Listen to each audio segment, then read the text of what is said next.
Irmãos, é sempre um privilégio poder estar aqui com vocês, e muito especialmente para dar graças a Deus pela vida do pastor de vocês, pastor Milton, a quem conheço há 32 anos, desde janeiro de 1978, quando nós chegamos juntos no seminário, fizemos parte da mesma classe, e estamos, pela graça de Deus, numa preciosa convivência nesses anos todos, e agora muito particularmente, trabalhando juntos também na Luz para o Caminho. Deus abençoe a sua vida, Milton. Você é um homem de Deus, estar ao seu lado, trabalhando com você é um privilégio para mim. Conviver com a sua família é uma honra e um privilégio também. Estar com esta igreja é uma bênção para a minha vida. A palavra de Deus em Jó, capítulo 1, vamos ler. A partir do verso 6. Jó, capítulo 1, a partir do verso 6 ao verso 12.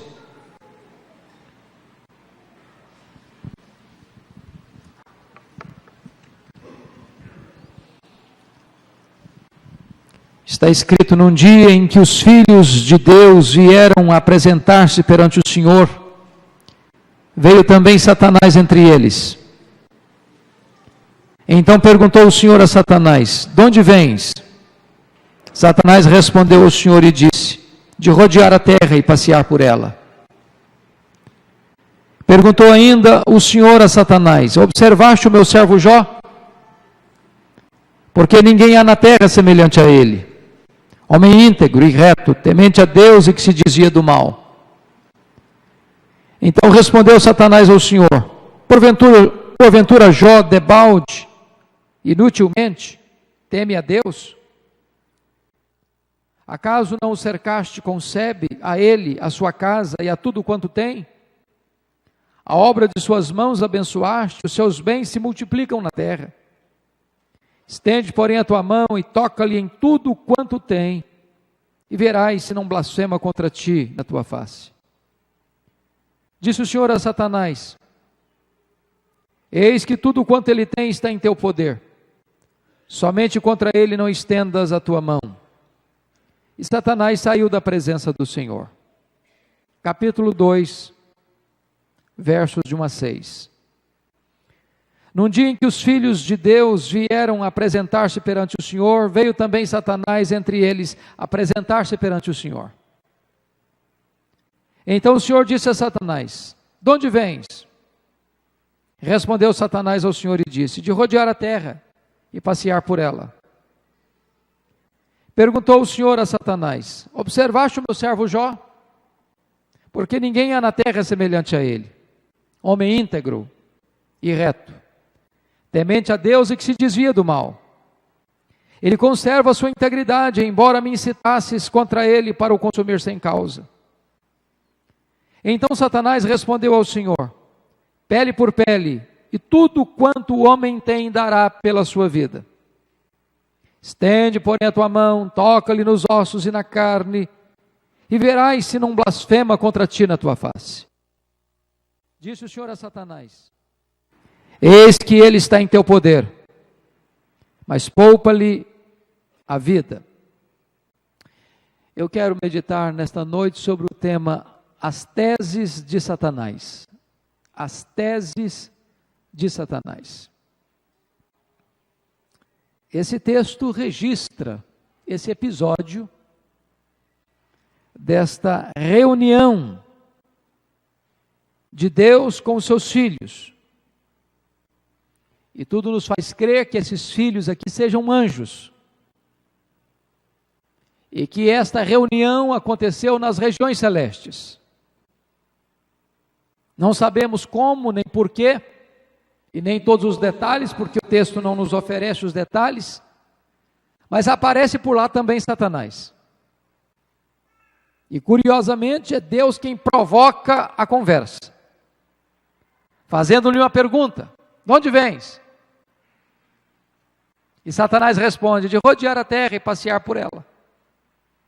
Satanás é um turista inveterado, está andando por aí, investigando pessoas, investigando famílias, investigando igrejas, procurando aqui e ali uma brecha, uma oportunidade. E Deus provoca de novo. Observaste o meu servo Jó? Não tem ninguém igual na terra, igual a ele. Não tem ninguém na terra igual a ele. Homem íntegro, reto, temente a Deus, que se dizia do mal.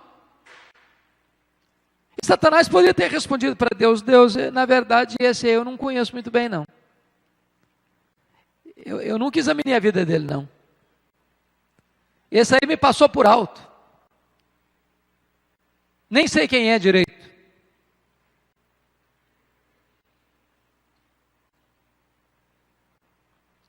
Se você pensa pelo fato de você levar uma vida piedosa que Satanás não está de olho em você, você se engana.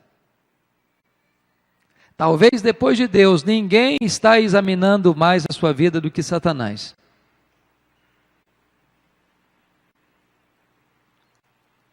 E Satanás respondeu então para Deus: mas também puderas, Deus. Tu cercaste a vida desse homem com a proteção. Tu abençoaste a vida dele. Tu abençoaste a casa dele. Tudo que esse cara põe a mão vira dinheiro. Os bens dele se multiplicam na terra. Desse jeito qualquer um te adora. Satanás está insinuando aqui duas coisas. Primeiro, que Deus precisa subornar as pessoas com bênçãos para ser adorado. E Satanás insinua a segunda coisa, é que as pessoas só adoram a Deus porque são abençoadas por Ele. Esse negócio de adoração, de culto, de devoção, é uma troca, é uma barganha, é um negócio. Deus abençoa e eu adoro. Aí Satanás levanta a primeira tese. Ninguém ama mais a Deus do que o dinheiro. Eu quero saber se o camarada que é rico, que é próspero, perder tudo que tem. E aí? Quero ver. Onde vai parar a fé, a confiança, a devoção, a piedade? Satanás então levanta a primeira tese. Ninguém ama mais a Deus do que o dinheiro. Satanás levanta uma segunda tese. Ninguém ama mais a Deus do que a família. Desarticula a família para ver. Enfrenta a enfermidade para ver. Enfrenta o luto para ver. Se todo esse castelo da confiança em Deus não desmorona, não entra em colapso. E sem que Jó soubesse, Deus constitui Jó em seu advogado na terra. E põe na mão de Jó a sua defesa. Porque o problema aqui é que o caráter de Deus está sendo acusado, questionado, de Deus ter que subornar as pessoas com bênçãos para receber delas adoração. E diz a Bíblia que Satanás sai dali. Com uma ordem de Deus, você pode então tocar no que ele tem. Você só não pode tirar a vida dele. Em outras palavras, Satanás é um ser limitado por Deus. Ele só pode ir até onde Deus permite e até o limite que Deus estabelece. Nem um centímetro a mais. Como dizia Lutero, Satanás é um cachorro na coleira de Deus. Ele só pode ir até onde Deus permite ele ir.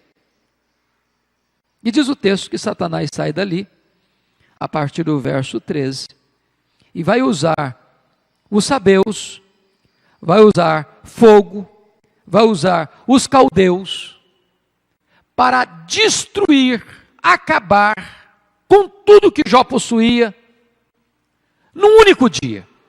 E vale destacar no verso 3 do capítulo 1, que Jó era o maior de todos os homens do Oriente, o cara mais rico da sua época, era o Bill Gates da sua época. E ele vai à falência. E ele decreta bancarrota. E ele entra em colapso. Tudo que ele tem se evapora num único dia. Não foi uma semana, não foi um mês, não foi um processo longo. Não, num único dia, o homem mais rico se torna o mais pobre. Você e eu conhecemos pessoas que, não passando por tragédia tão avassaladora, numa situação dessa, tira sua própria vida.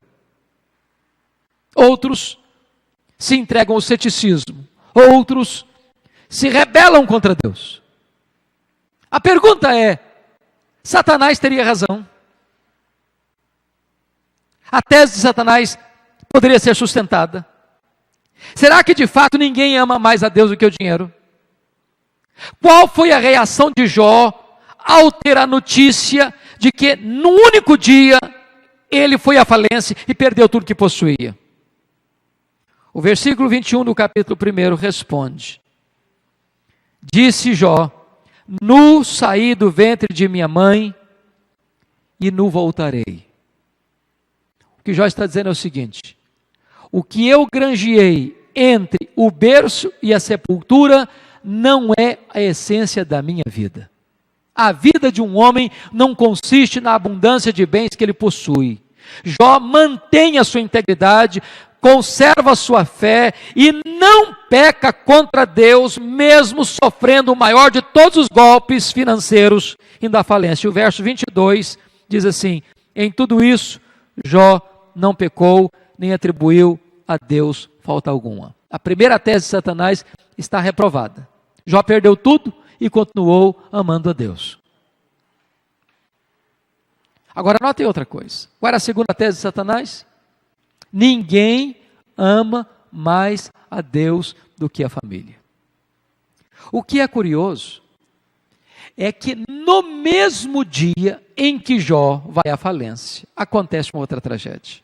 Jó era um pai exemplar, um pai amoroso, um pai intercessor, um pai que criou 10 filhos e, mesmo sendo um homem rico, os manteve unidos. Vocês acham que isso é fácil? Vocês acham que isso é automático? Vocês acham que o dinheiro é uma liga agregadora? Esse pai era um homem que, na sua agenda tão congestionada de empresário rural, e o maior dos empresários, conseguia encontrar tempo e as primícias do seu tempo para orar pelos filhos, para chamar os filhos, para corrigir os filhos, para levantar sacrifícios em função dos filhos, para examinar se os filhos não estariam pecando no coração contra Deus. Em outras palavras, ele não se preocupa apenas com a reputação dos filhos, mas com a glória de Deus. E agora, nesse mesmo dia da tragédia econômica, Jó recebe uma informação de que os seus 10 filhos, estando na casa do primogênito, sofrem um acidente trágico e todos eles morrem nesse acidente. E Jó precisa levar para o cemitério todos os seus filhos, num único dia. E eu pergunto a você, como é que um pai volta para casa depois de ter enterrado os seus 10 filhos num único dia? Como é que recomeça a vida? Como é que reconstrói seu futuro? Como é que ele apaga essas memórias de dor? Como é que ele caminha dali para frente?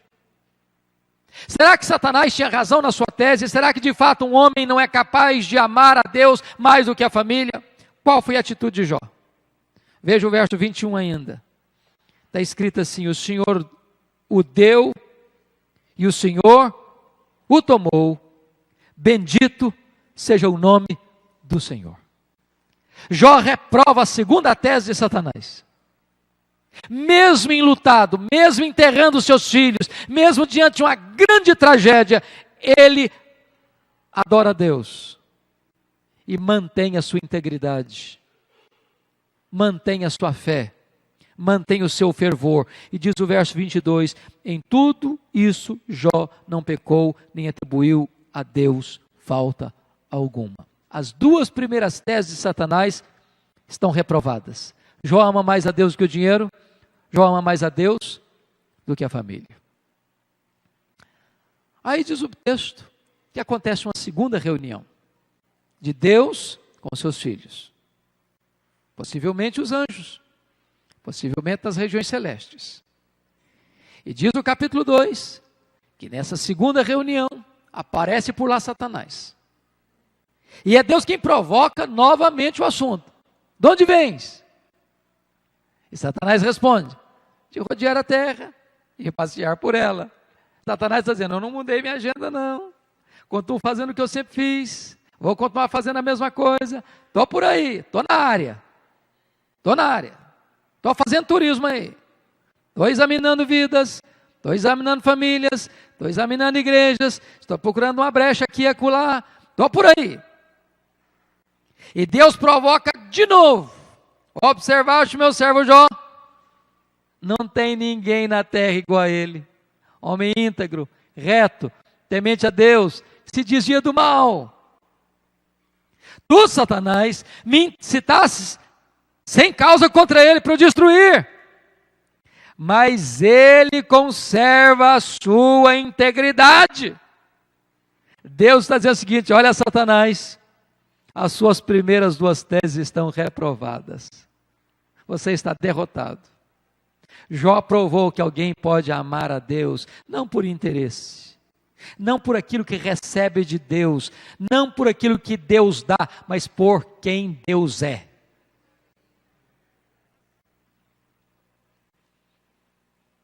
Aí Satanás partiu para a terceira tese. E a terceira tese de Satanás é essa.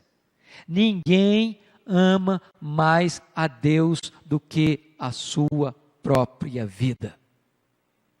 Ninguém ama mais a Deus do que a sua própria pele. E Satanás diz para Deus assim, pele por pele, e tudo que o homem tem dará pela sua vida, toca-lhe nos ossos, toca-lhe na carne, e verás se não blasfemo contra ti na tua face.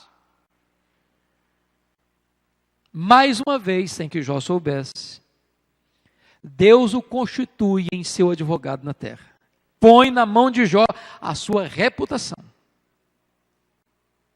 E diz o texto, que Satanás sai dali com a permissão e com a limitação divina.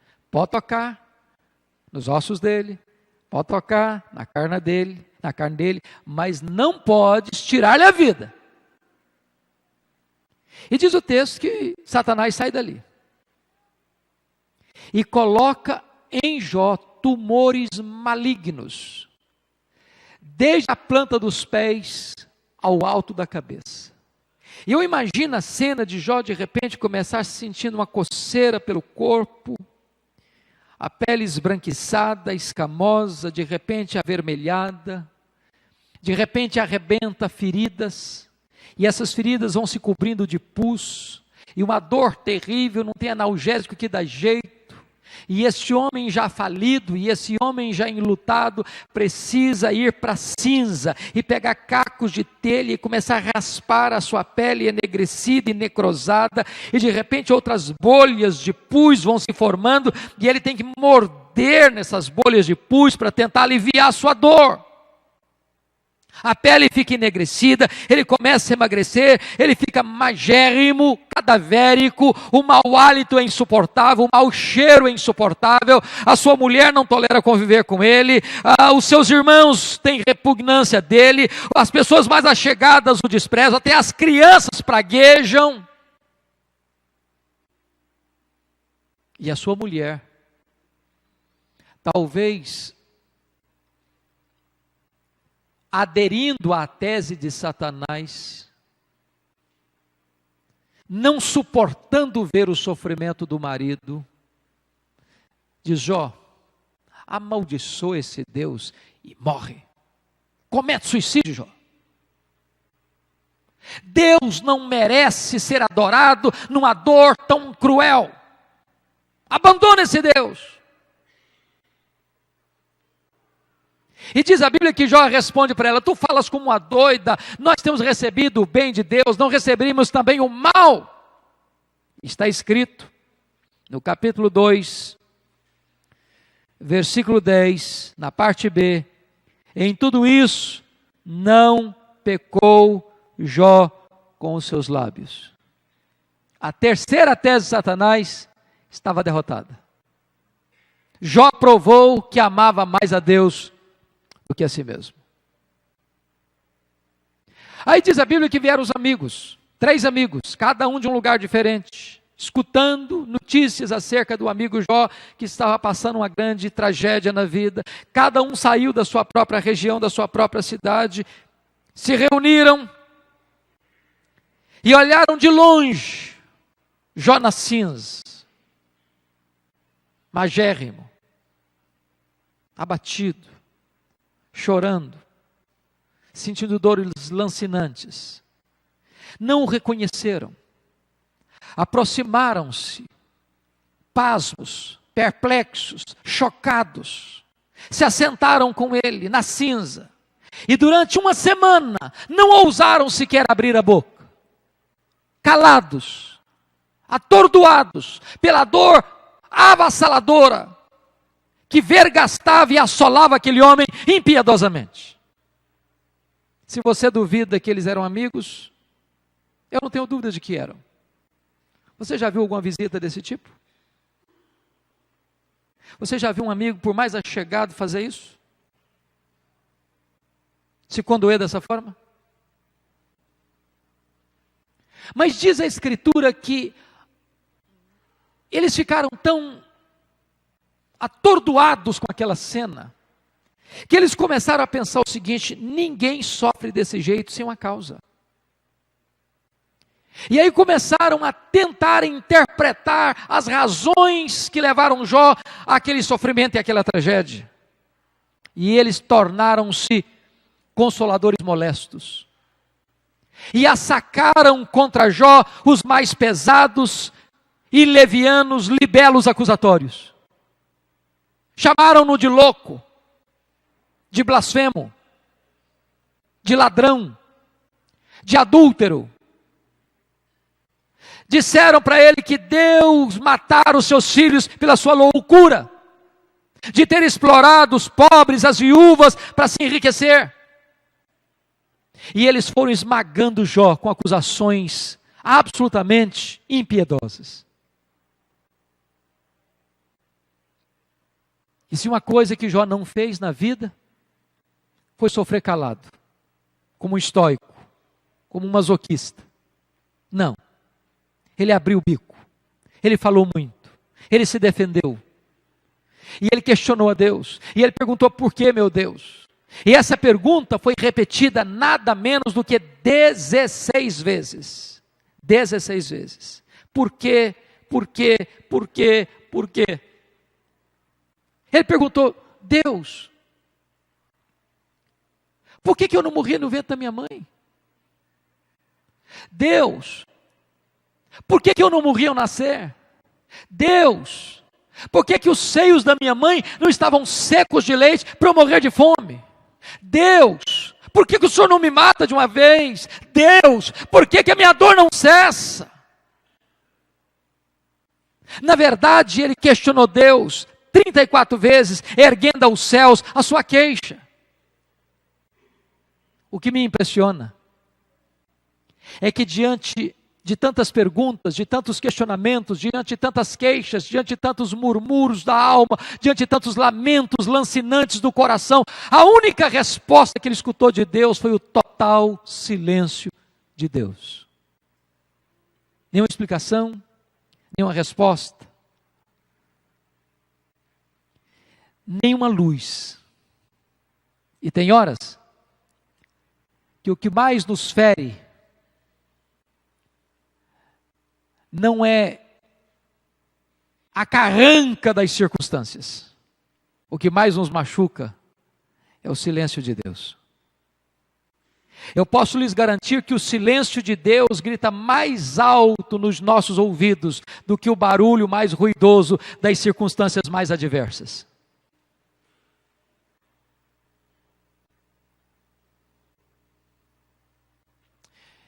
Eu não sei como é que está a sua vida. Eu não sei por aquilo que aflige a sua alma nessa noite. Eu não sei se você está nesse vale da prova. Eu não sei se você vem colhendo perdas como Jó, que perdeu os seus bens, que perdeu os seus filhos, que perdeu a sua saúde, que perdeu o apoio da sua mulher, que perdeu o apoio dos seus amigos. Eu não sei se você está coberto de cinzas, de dores, de lágrimas, de frustrações, de questionamentos sem respostas, de dúvidas sem esclarecimentos. Eu não sei aquilo que perturba o seu coração, a sua mente, a sua alma nesta noite. Talvez como Jó, você tem perguntado para Deus, você tem orado, você tem jejuado, você tem chorado, você tem murmurado, você tem chorado, você tem gemido, você tem sofrido e nenhuma resposta chega.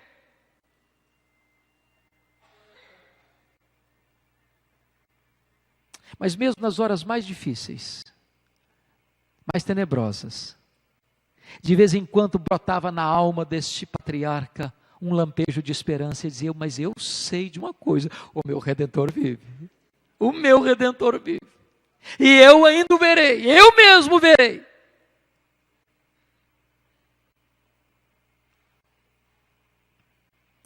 Quando Deus resolveu falar com ele, quando Deus rompeu o silêncio, quando os céus escutaram o seu clamor e a voz divina ecoou em sua alma, não houve sequer uma explicação. Ao contrário, Deus fez-lhe 70 perguntas, todas retóricas.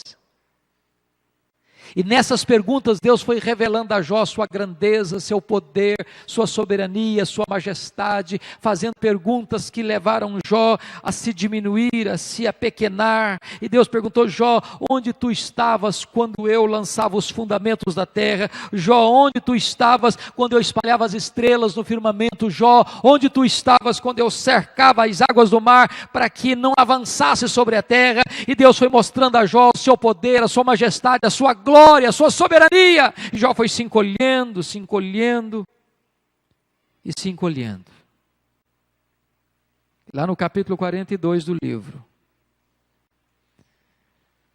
há uma revelação magnífica, porque Jó vai entender 5 coisas que, não obstante ser o homem mais piedoso da sua geração, não por confetes humanos, mas pela avaliação de Deus, vai chegar a 5 conclusões na vida dele. A primeira delas, ele reconhece a onipotência de Deus. Confira comigo o verso 2. Então respondeu Jó ao Senhor: bem sei que tudo podes. Não há consolo maior para você e para mim numa hora de dor do que saber que Deus não perdeu o controle,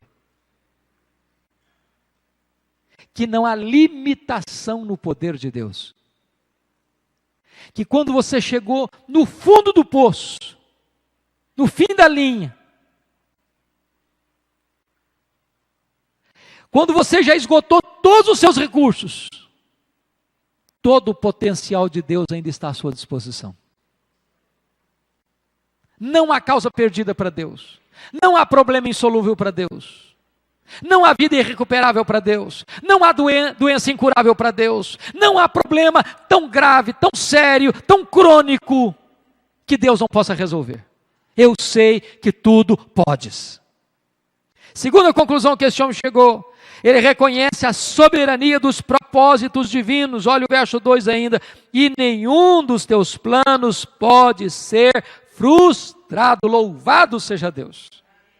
Irmãos queridos, nós não vivemos o acaso, nós não cremos em acaso, nós não cremos em sorte, nós não cremos em azar, nós não cremos em determinismo, nós não temos medo de misticismo, nós não cremos nesse negócio de olho gordo, nós não cremos em feitiço, nós cremos numa verdade: Deus tem um plano perfeito, eterno, vitorioso.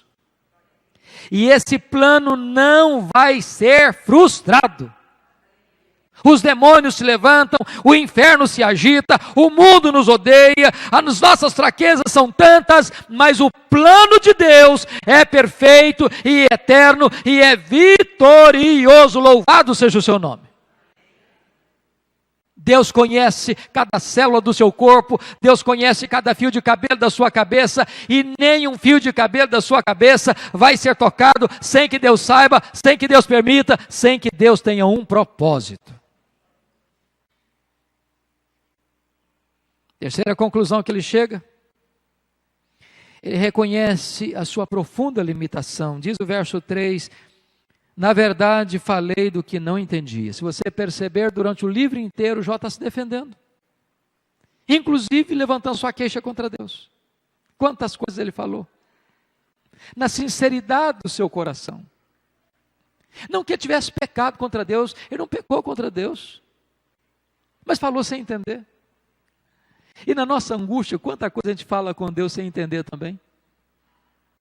Deus não nos condena em dizer para Ele, Deus está doendo, Deus, eu não estou entendendo, ó Deus, o Senhor não está vendo, ó Deus, o Senhor não vai fazer nada, Deus, o Senhor não está percebendo o que eu estou passando. Deus não nos esmaga por fazermos perguntas tolas. Mas Ele reconhece uma coisa, muita coisa Ele falou sem saber o que estava falando com Deus. Somos limitados, queridos. A gente enxerga muito pouco. A gente conhece muito pouco. A gente entende muito pouco. A gente entende o agora. Deus já tem o último capítulo da sua vida escrito e determinado. E o último capítulo da sua vida é que você é mais do que vencedor em Cristo Jesus, nosso Senhor.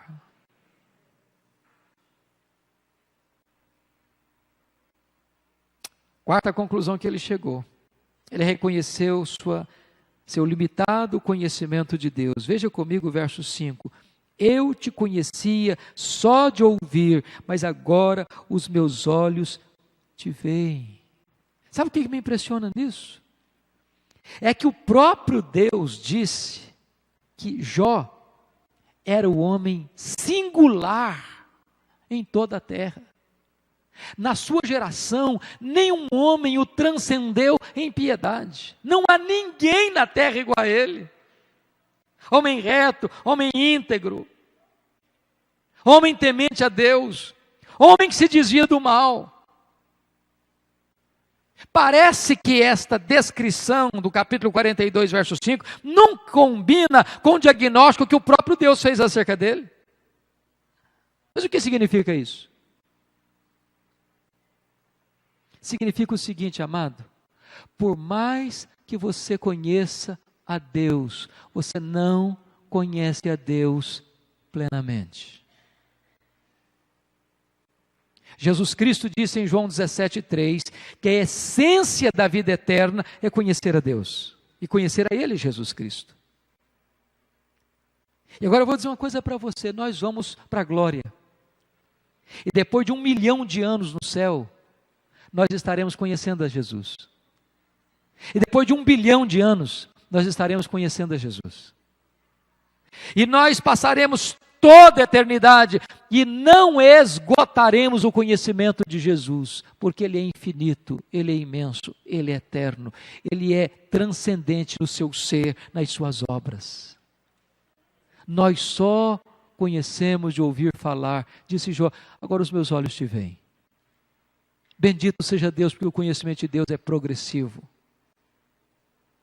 Mas esse homem tem uma última conclusão na vida, olha comigo o verso 6, ele reconhece a enormidade do seu pecado, por isso me abomino e me arrependo no pó e na cinza. Mas como assim? Como assim? Se ele era o homem mais piedoso da terra, se o próprio Deus que ele era um homem, diz que ele era um homem reto, íntegro, temente a Deus, que desviado do mal, como é que esse camarada se abomina no pó e na cinza? Por uma razão muito simples. As pessoas que mais choraram e choram pelos seus pecados são as pessoas mais piedosas. Quanto mais perto de Deus você estiver, mais consciência de pecado você terá. Quanto mais longe de Deus, mais superficialidade espiritual você terá. Preste bem atenção no que eu vou dizer agora. Se você encontrar um crente que sempre está tecendo elogios a si mesmo, saiba de uma coisa: você está diante de um crente carnal e superficial. Porque aquele que conhece a intimidade de Deus se abomina no pó e na cinza. Porque é impossível estar diante do Deus santo, santo, santo, sem dizer: ai de mim, estou perdido. Até os serafins diante dele precisam cobrir o rosto. O que me impressiona é que o livro termina. E Deus não explica para Jó por que ele sofreu. Não explica. Aliás, todas as pessoas envolvidas no enredo deste livro, na trama deste livro, na saga deste livro, não entenderam. Satanás estava errado. Porque Satanás acreditava, ou pelo menos estava levantando e suscitando esse problema, que ninguém ama mais a Deus do que o dinheiro, que ninguém ama mais a Deus do que a família, que ninguém ama mais a Deus do que a si mesmo. E Jó provou o contrário. A mulher de Jó estava errada, porque ela achou que Deus não devia ser adorado no sofrimento. Os amigos de Jó estavam errados, porque acharam que Jó estava sofrendo por algum pecado que ele tivesse cometido. Jó estava errado, porque achou que Deus o afligia sem causa. Deus não explica, Deus restaura. Nem sempre você tem explicação, mas você tem restauração. O que me impressiona, confira comigo capítulo 42, versículo 10.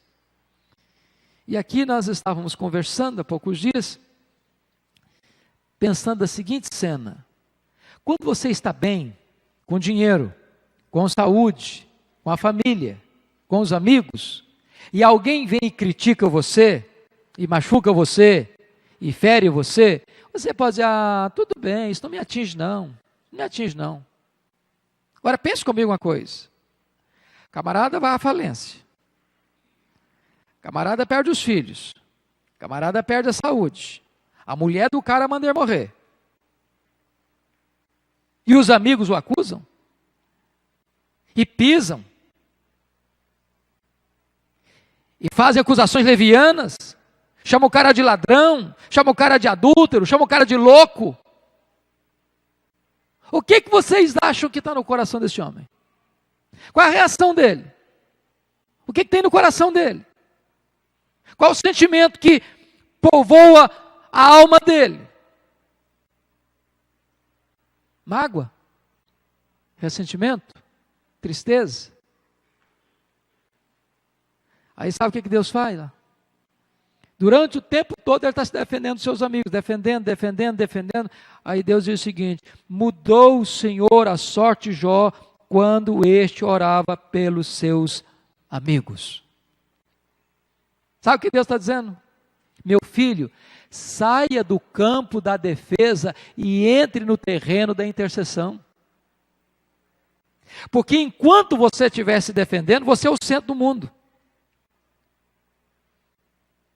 Porque você não pode guardar mágoa de uma pessoa quando você ora por ela. Ou você tem mágoa, ou você ora. Se você ora, a mágoa tem que ir embora. E é quando Jó sai do campo da autodefesa para o campo da intercessão, é aí que Deus restaura a sua sorte. E Deus lhe devolve em dobro tudo que eu tinha. Tudo. Duplamente rico. Se ele era o mais rico do Oriente, agora ele é duplamente o mais rico do Oriente. Deus lhe devolve saúde, e o cara passa a ter mais 140 anos para ver os filhos dos filhos até a terceira e quarta geração. Deus lhe devolve os bens em dobro. Deus lhe restaura os amigos. Agora preste bem atenção comigo. Deus restaura o casamento dele. Imagine comigo essa cena. Quando o cara estava na pior, a mulher dele mandou ele morrer. Morre, cara. Morre. Agora está com saúde, está com dinheiro. Eu podia, minha filha, agora você se vira para lá, porque você me mandou morrer quando estava na pior, agora estou numa boa de novo. Deus cura o coração dele, Deus restaura o casamento dele. E diz a Bíblia que agora eles têm mais 10 filhos. E você pode perguntar, não estou entendendo. Se Deus devolveu tudo em dobro e eu tinha 10 filhos antes, eu devia ter 20 agora. Por que ele só tem 10 se Deus devolveu tudo em dobro? É porque quando uma ovelha morre, você perde uma ovelha. Mas quando um filho crente morre, você não perde um filho. Jó tem 10 filhos no céu, Jó tem 10 filhos na terra. Deus restaurou toda a vida dele. Sabe qual era o propósito de Satanás? Botar Jó contra Deus. Qual a única coisa que ele conseguiu? Botar Jó mais perto de Deus. Talvez você esteja olhando para a sua vida hoje não entendendo nada. Parece que tudo está de ponta cabeça. Parece que está tudo pelo avesso. Como Gary Chapman conta, quando era criança, brincando no colo, perto da sua mãe, a mãe fazendo um bordado à mão, e o menino olhou o bordado pelo avesso e disse, mamãe, mas que coisa mais esquisita que o senhor está fazendo? A mãe percebeu o drama do menino, pegou-o no colo, mostrou o bordado pelo lado direito, e diz, vem cá meu filho, senta aqui no meu colo, eu vou te mostrar o que eu estou fazendo. Quando o menino viu o bordado do lado direito, ficou encantado, havia beleza, havia harmonia. Talvez você esteja olhando para a vida como uma criança olhando o bordado da mãe pelo avesso. Um dia Deus vai sentar você no seu colo e vai mostrar a sua vida de cima para baixo. Você vai entender que Deus sempre esteve trabalhando em seu favor e não contra você. Talvez hoje você não consiga entender o que Deus está fazendo, mas você pode entender Deus. Ele é seu Pai, Ele é soberano e Ele está trabalhando em seu favor. Quando Albert Einstein veio à América, depois do sucesso que ele teve com a teoria da relatividade, uma repórter perguntou para a mulher dele, a senhora compreende a complexa teoria da relatividade pela qual seu marido é tão famoso no mundo? Ela respondeu, não, eu não compreendo a complexa teoria da relatividade pela qual meu marido é tão famoso no mundo, mas eu compreendo o meu marido. Se você não pode entender o que Deus está fazendo, você pode entender Deus. Ele é soberano. Ele é seu Pai, Ele ama você e todas as coisas cooperam para o seu bem.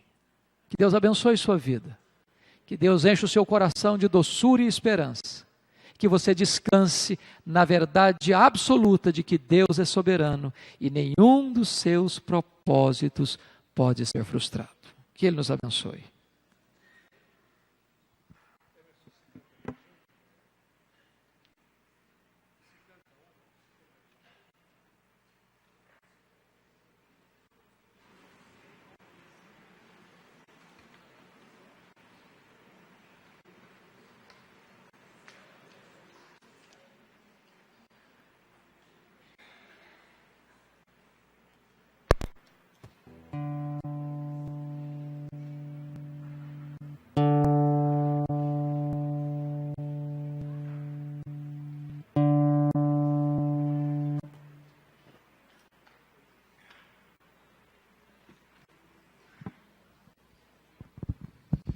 Diante dessa palavra que o reverendo acaba de ministrar aos nossos corações, não tem para onde você correr não, tem que chegar mais perto de Deus.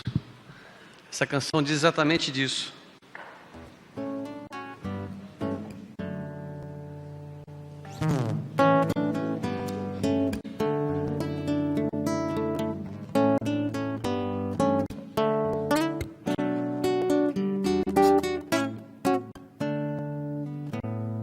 Na vida momentos difíceis, parece que não vamos conseguir.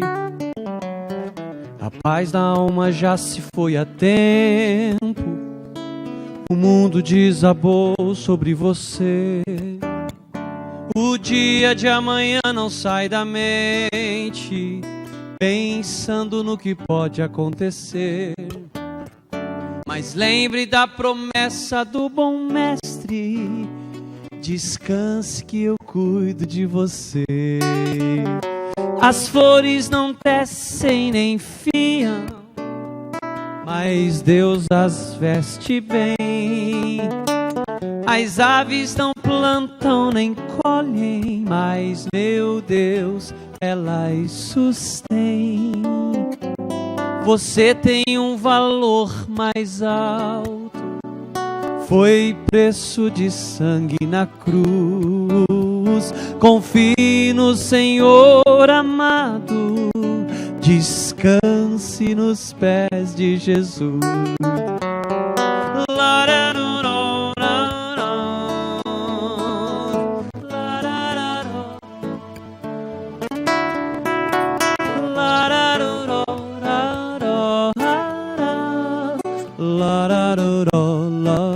Escute um pouquinho.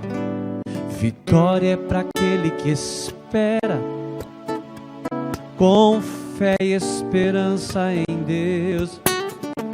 Os olhos de Deus estão vendo, atentos para o seu viver. Sabe qual é o nosso problema? Não fique com a alma ansiosa, confie no Deus de poder. A tempestade Ele acalma, só Ele o seu futuro prevê. As flores não descem nem fiam, mas Deus elas sustém. As aves não plantam nem colhem, mas meu Deus, nosso Deus, cuida delas. Será que você pode cantar comigo? Você tem um valor mais alto. Repete de novo. Você tem. Mais uma vez, diga aí. Você tem. Se isso não for ferir a sua espiritualidade, a sua crença, a sua religiosidade, olha dentro para essa pessoa que está do seu lado, que nem eu vou olhar para o reverendo Milton, para o reverendo Hernandes, para a Berenice, e vou falar assim, ó. Você tem um valor mais alto. Para apontar o dedinho assim, aponta para ele aí. Você também, Silas. De novo. Você tem um valor mais alto. Para acabar bonito. Você tem um valor mais alto. Foi preço de sangue na cruz. Sabe qual é o segredo? Confia no Senhor amado. Depois disso tudo você respira, ó. Descanse nos pés de Jesus.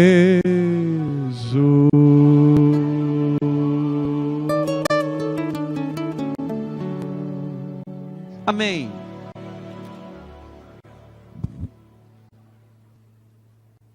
Meus irmãos, se a gente pudesse ficar cantando aqui a noite toda.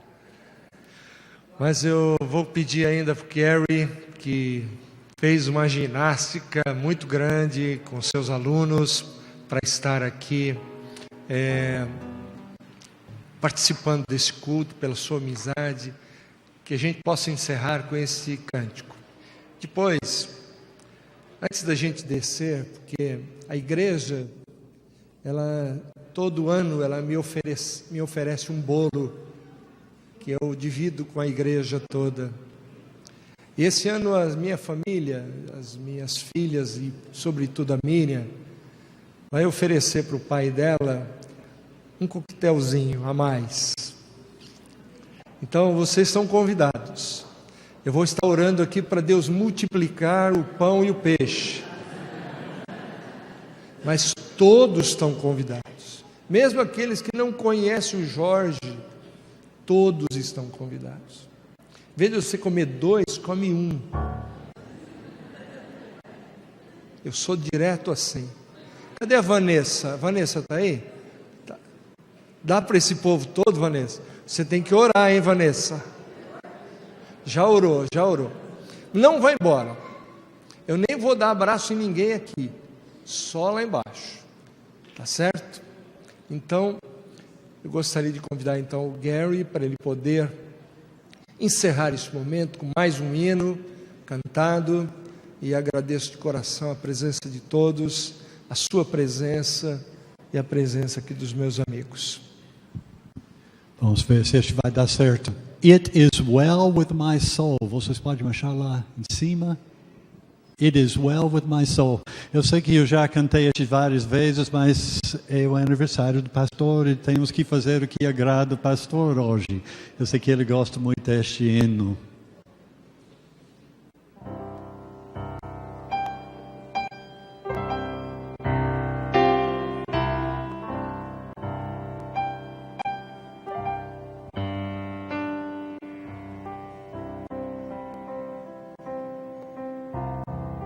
Eles estão procurando a letra lá em cima.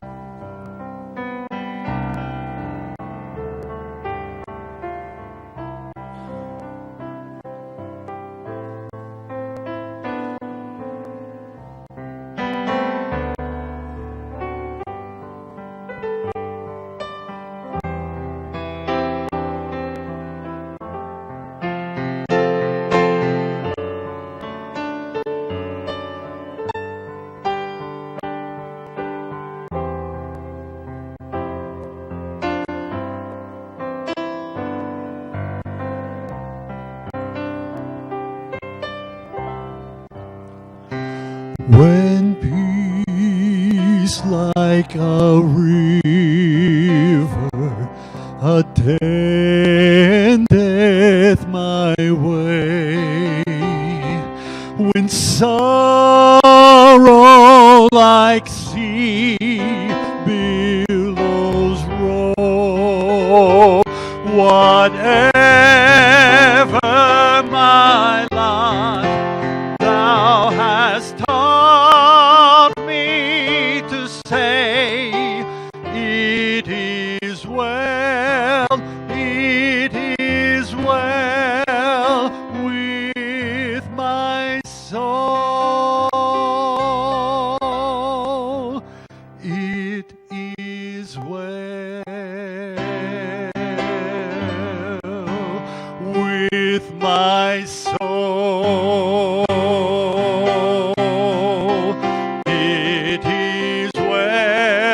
It is well with my soul.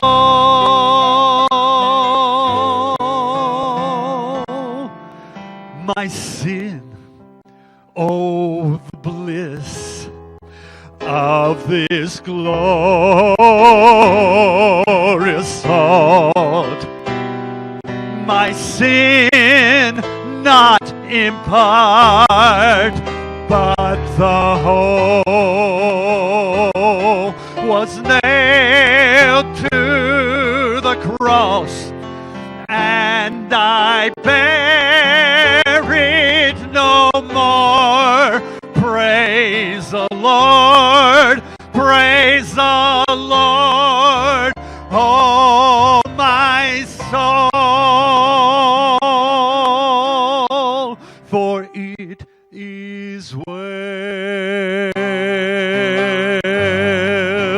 with my soul. It is well with my soul. And Lord, haste the day when my face shall be sight.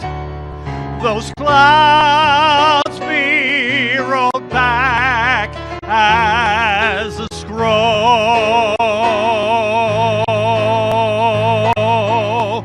The trump shall resound, and the Lord shall descend. Even so, it is well with my soul.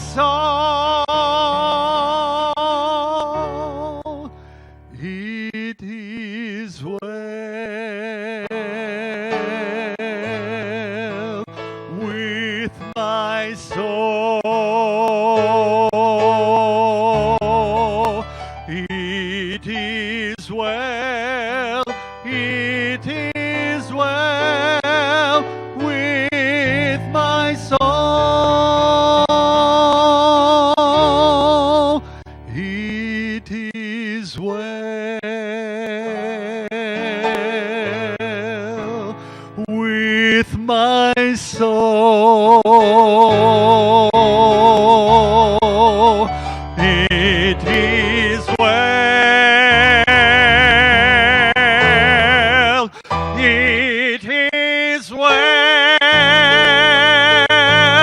with my soul. It is well.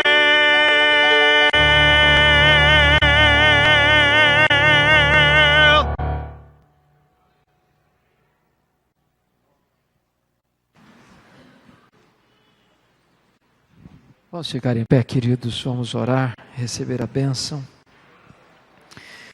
Bendito é o teu nome, ó Deus, por esta noite festiva, de alegria, de gratidão, de louvor, de instrução, de adoração, de ações de graças. Bendito é o teu nome pela vida desta igreja, pelo ministério desta igreja, nesta cidade, neste estado, neste país, no mundo. Bendito é o teu nome pela vida do pastor Milton Ribeiro, pelo seu ministério tão profícuo, tão abençoador nesta cidade. Bendito seja o teu nome pela vida do Jorge, que celebra também com o teu povo nesta noite o tributo de gratidão pela sua vida. Bendito seja o teu nome por esta família preciosa. Bendito é o teu nome pelos irmãos, pelos amigos aqui presentes, pelas famílias aqui representadas. Receba o preito de louvor da nossa alma, o tributo de gratidão do nosso coração, pois nós te rendemos graças, em nome daquele que é a razão da nossa vida, o Senhor Jesus Cristo, o nosso grande Deus e Salvador.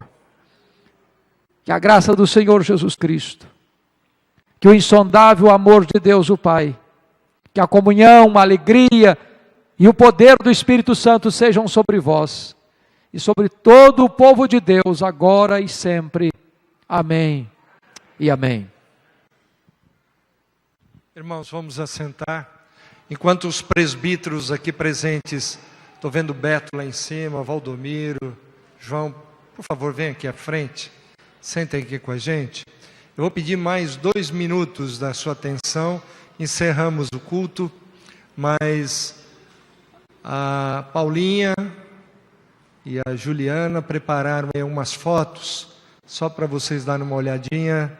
Então, mais 2 minutinhos só.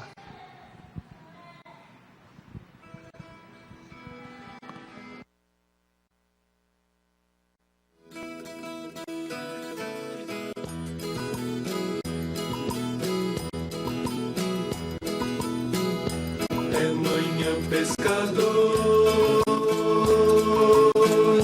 já se lança no mar pra pegar os pescados, pra ganhar os trocados, para se sustentar. Sol a sol com suor. Cada manhã as misericórdias se renovam. A cada manhã as misericórdias se renovam. A cada manhã, a cada manhã.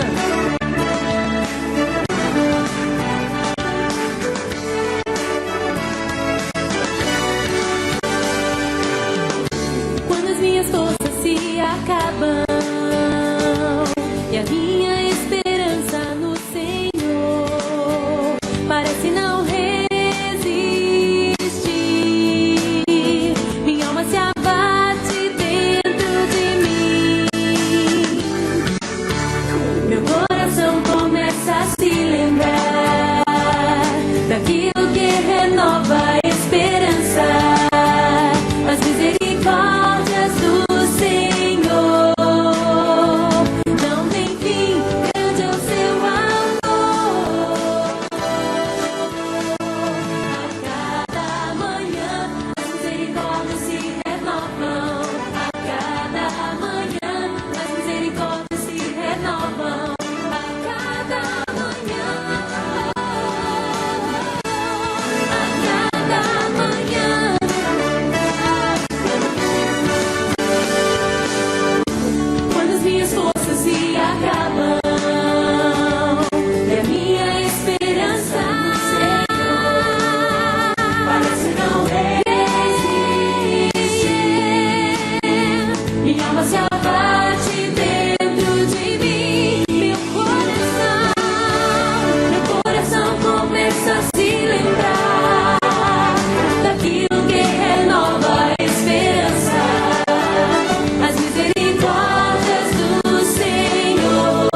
prazeres que eu sinto na vida, vou dizer o que mais se destaca.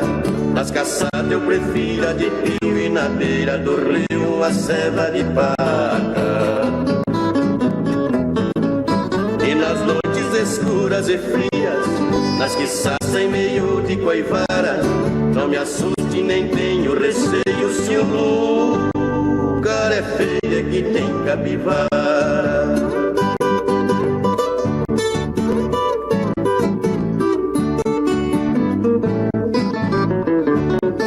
Pra pescar sempre uso meu barco, registrado como Piraquara. Sempre pesco em lugar bem cevado, ali pego dourado, pacus e piapara. Quando é noite procuro os baixinhos, onde moram os peixes mais pesados, se a gente é bem sucedido.